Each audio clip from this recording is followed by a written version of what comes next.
pious land of Nagaland that we have to understand. Another thing which I would like to say, which our Honorable Chief Minister has referred, and he talked about the stability which has been brought in the past 5 years. But here also I would like to say that 5 years back, Nagaland was known for, or the previous governments were known for Bandh, previous governments were known for blockade, previous governments were known for insurgency, previous government was known for abduction, and previous government was known for targeted killing. And Y. Patten gave a very vivid description about his days in Kaziranga. He gave a very vivid description. This I didn't know. This was a news to me. But yes, that was the factual situation. But here, under the dynamic leadership of Nephew Rio Ji, we were able to have a stable government here in Nagaland, and now we can say that Nagaland is a place of peace and prosperity and development that we can see. And that has taken place during his leadership. Friends, I would also like to share with you that things have changed, and here, because the gentry here sitting in front of me is the opinion makers for the coming elections also, and they are the opinion makers for the stable, strong Nagaland. They are the advocates, they are the ambassadors, you are the crusaders. So I would like to put things in the right perspective. You see, election and voting is not mere to be decided on very flimsy grounds. It needs a very serious deliberation to come to a conclusion that who should take up the reins of the power. And when I say so, I also share with you that see the situation of the world. America at this point of time is facing financial crisis. Europe's financial situation is not good. China's financial situation, God knows, because the world does not know. The other countries also are in the same situation. But we can say that the growth rate of India is going forward, and India's economy is the fastest growing economy in the world. That is what we can say. So we have to realize that when the right person is there and the right decisions are taken, the right results come out. And I would also like to share with you that when in the COVID crisis, our opposition was shouting and they were talking about that right type of investment should be done, Prime Minister Modi was absolutely very clear. He said that our investment will be in corona management. Our investment will be to see to it that the people do not sleep hungry. Our investment will be in the country's infrastructure. Our investment will be to invite world's investment in the country. And today, because of this, I can share with you that India's growth rate is at 6.1%. And the China's growth rate is 5.2%. And America's growth rate is 1.4%. And France, that means the Europe, growth rate is 0.7%. So this is the result which has come out. I'm sharing all this with you because you should understand that right decision at the right time takes the country forward and it takes a leap. And when we take wrong decisions, it is the situation comes like it happened in Sri Lanka, like it happened in Pakistan. It's happening in Pakistan. You can jolly well understand what is going on in Pakistan. And there are many other countries who will fall in line in the same way. But India is going forward in a very strong manner. Friends, I would also like to share with you, when I talk about the world economy and the vis-a-vis India, here I would like to share that the Britishers ruled us for 200 years. Not far off from this Nagaland place, Calcutta was the headquarters of East India Company, which later on took over as the British Raj. They ruled us for 200 years. But today we have the proud privilege to say that India, which was in 2014 a 10th largest economy, today it is the 5th largest economy, and we have defeated Britain, and we have come forward. That we have to understand. If I talk about the pharmaceuticals, you will be happy to know that the most cheapest medicine India is producing and the most effective medicine India is producing. And it is told as the pharmacy of the world. And you will be happy to, I would like to share with you that India is exporting medicine to 200 countries, 200 countries. This is the situation. If I talk about the chemicals, you will be happy to note that the chemical production has increased by 106%, and exporting chemicals has been done to 175 countries. This is India. जब हम बोलते हैं ना बदल रहा है, ये बदला है, ये बदलाव हुआ है, that we have to understand. In steel manufacturing, we are number 2 now, only next to China. If I talk about mobiles, you all have mobiles. In 2014, the mobiles, 92% of the mobiles used to be imported, and it was not being manufactured here. But today, 97% of the mobiles are being manufactured here in India.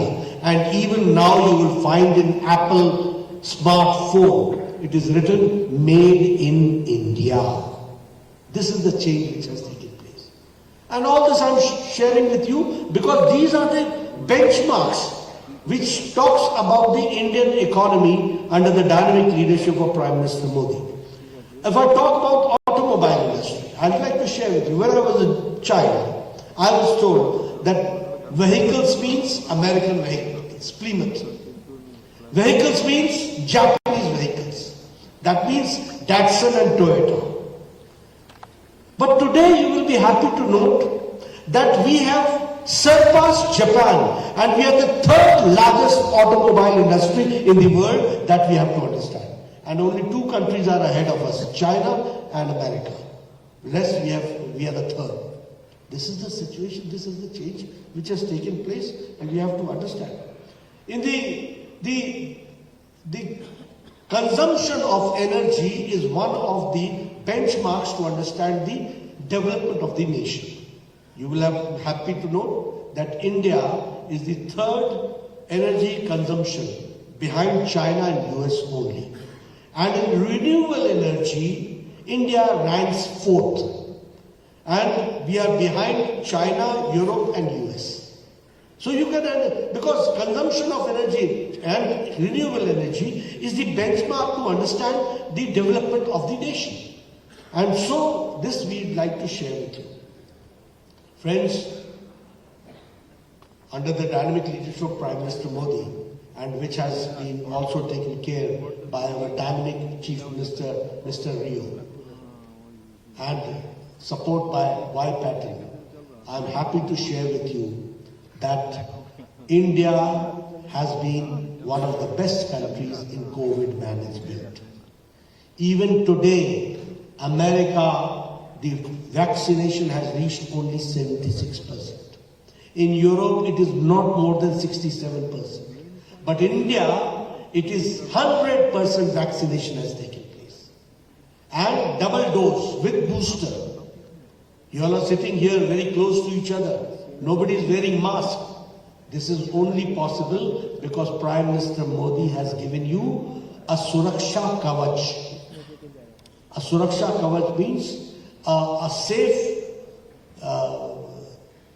yantra, an instrument which gives you an opportunity to be away from corona. That we have to understand. And you will be also happy to note that it is the indigenous vaccine which has been brought, and this indigenous vaccine we have been able to give this indigenous vaccine to 100 countries under Vaccine Man 3, and 48 countries have been given free of cost. So now India is not the country which is asking for something. India is a country which is now giving to the world. That we have to understand. हम देने वाले भारत हो गए हैं, ये भी हमको समझना चाहिए. And I would like to share with you that how India has changed.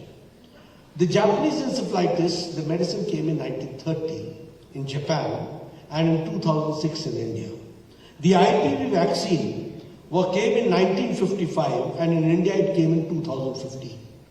But when Corona came, the task force was established in 2020, April 20, and in 9 months, Prime Minister Modi enthused the scientists, supported them financially, and we could make 2 vaccines within 9 months, and within a period of 1 year, we had total 100% vaccination. That is the fastest and the largest vaccination program which has taken place.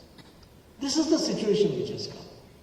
And I'm also very happy to note that all the people in Nagaland, under the dynamic leadership of Ryoji, had double dose along with booster, and we could take that national immunization program in the best possible manner.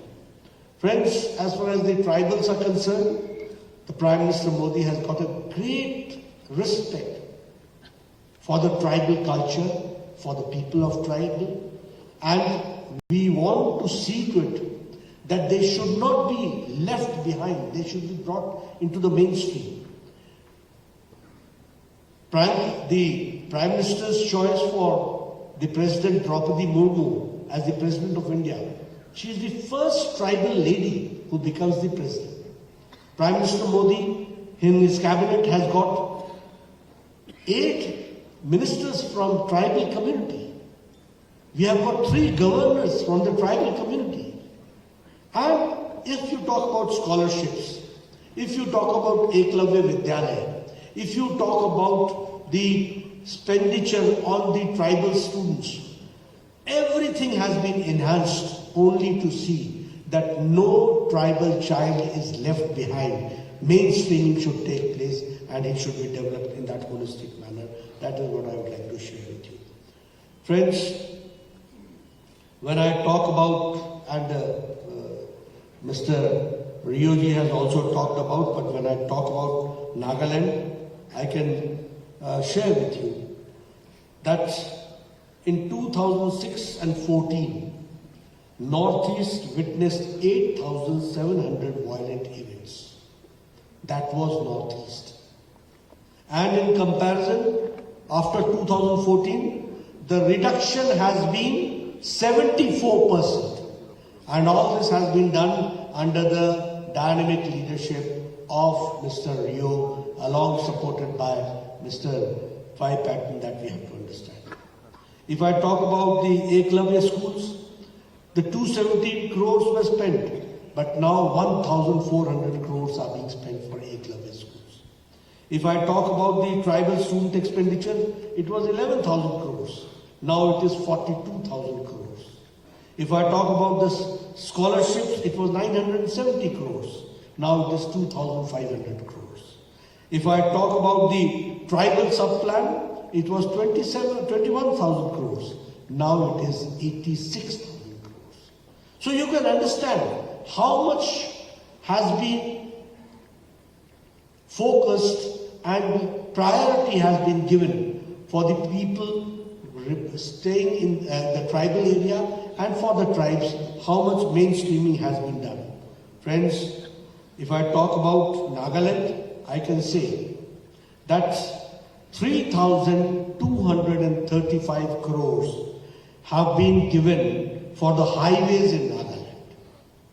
I would also like to share with you that 55 works of a length of 1063 kilometers at the cost of 11,711 crores has been approved for Nagaland.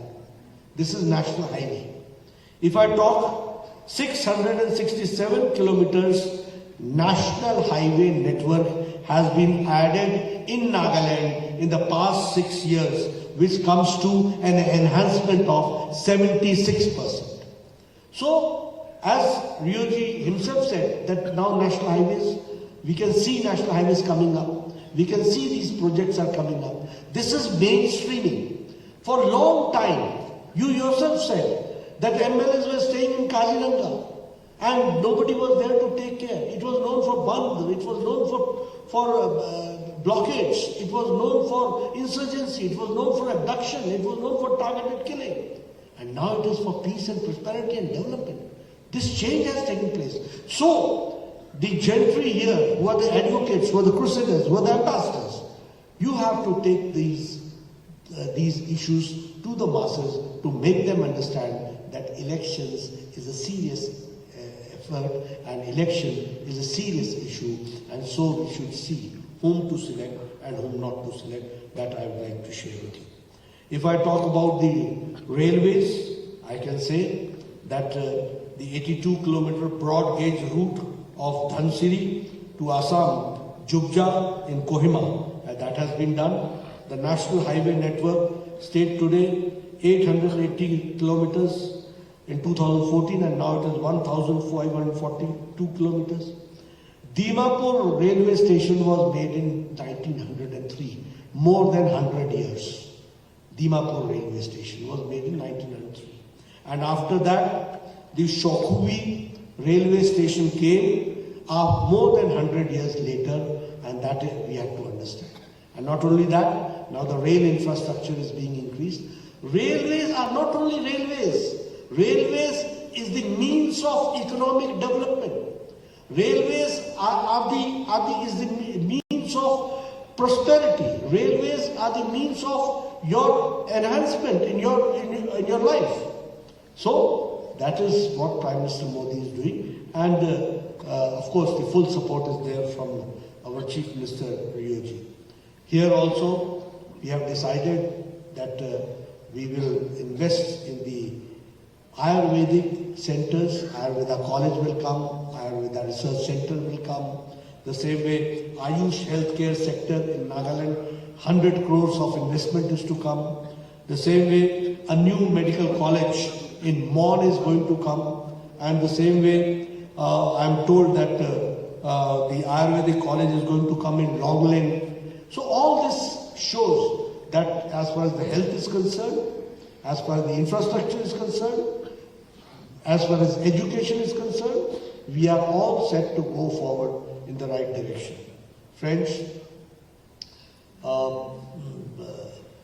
Rioji had spoken in his speech about the empowerment of the poor. Yes, all these schemes which have been rightly and in the best possible manner implemented in the land of Nagaland under his leadership. Yes, Pradhan Mantri Awas Yojana, Pradhan Mantri Kisan Samman Nidhi, Swachhta Abhiyan, Pradhan Mantri Ujjwala Yojana, Pradhan Mantri Saubhagya Yojana, Pradhan Mantri Gramin Sadak Yojana. All this has given new dynamism and new enthusiasm as far as development is concerned. And this 5 years of stability has certainly given us an opportunity to see to it that the last mile delivery is done in the best possible manner. Friends, I will not take much of your time, but yes, I would like to share with you that as Northeastern region is the gateway of the country's development, we believe in HIRA, and Prime Minister Modi has always talked about HIRA, H-I-R-A. H for highways, I for internet, R for railways, A for airways. All this, 12 airstrips are coming up in Nagaland. 12 airstrips. You see, after 5 years, what Nagaland will become, what opportunity Nagaland is going to get for tourism. We have to understand. And if I talk about the reduction in the AFSPA, withdrawal of AFSPA, if I talk about the withdrawal from the police stations, that makes understand that the Naga people have been brought in the mainstreaming, और उनका हम mainstreaming कर रहे हैं, and that is what we have to understand. Friends, one thing more I would like to share with you. Under the dynamic leadership of Chief Minister Rio, we are going to go forward for the next 5 years. And I came on 15th of September. Today, I am here for this NDPP BJP campaign launch. But my commitment I gave to CM Saab Rio on 15th of September here when I came in Kohima, and I told him, come what may, we will go together and we will go in the 2040 ratio that we are going to follow. And here I'd like to share with you that the lot of efforts have been done. Prime Minister Modi is very enthusiastic about the solutions of Naga issues, and Amit Shah has tirelessly worked with Mr. Rio, the Dynamic Chief Minister, and Mr. Patton and Mr. Imna. All are witness to it that we have tried our level best. It has come to the final stage. In coming times, we will go forward in that direction. And yes, for the Eastern Nagaland, the issues they have discussed, and whatever the commitments have been given by the Home Minister, that we will follow in letter and spirit and see to it that we have to fulfill that also. So we stand committed. And Bharatiya Janata Party is a national party. And we have to understand, it is Bharatiya Janata Party which only understands the national commitment with regional aspirations. No other political party understands. And that is why, here I would like to share with you, there are many people who come from the political science background, and there are many people who have got keen interest in politics. You will have to understand that in Tamil Nadu, Congress had chief ministers like C. Rajagopalachari, Congress had leaders like Kamraj, but 60 years earlier, they were thrown off, and for the last 60 years, there's a regional party. Why? Because the national party could not understand the regional aspiration. Here also, you had a Congress party for a long time. Am I correct? But now, nowhere to be seen. Why it happened? Because the national party could not understand the regional aspirations. In West Bengal, how did TMC come and Congress party go? How could CPM come? In Uttar Pradesh, the population is 24 crores. And you don't have, other than Bharatiya Janata Party and National Party, rest are all regional parties. Mayawati, regional party, Samajwadi Party, regional party. Why? Because BJP could only understand the national commitment with regional aspirations. And here also, we, under the dynamic leadership of Prime Minister Modi, we understand with our national commitments, but we also understand the regional aspirations of the people of Naga, and we want to bring it and assimilate it and go forward, and mainstreaming has to be done. So this is what we would like to share with you. And Mr. Rio has been a very sober, very seasoned, very mature politician who has been also working as a statesman, and as he is a statesman, he has taken care of all small and big sentiments of the people of Nagaland, and we assure you full support from our side, not only during elections, but after elections also, for every times to come. We will stand by you, and we'll see that a strong Nagaland goes forward with the support of the central government, with the support of Prime Minister Modi, and under your leadership. Thank you very much for giving me the opportunity.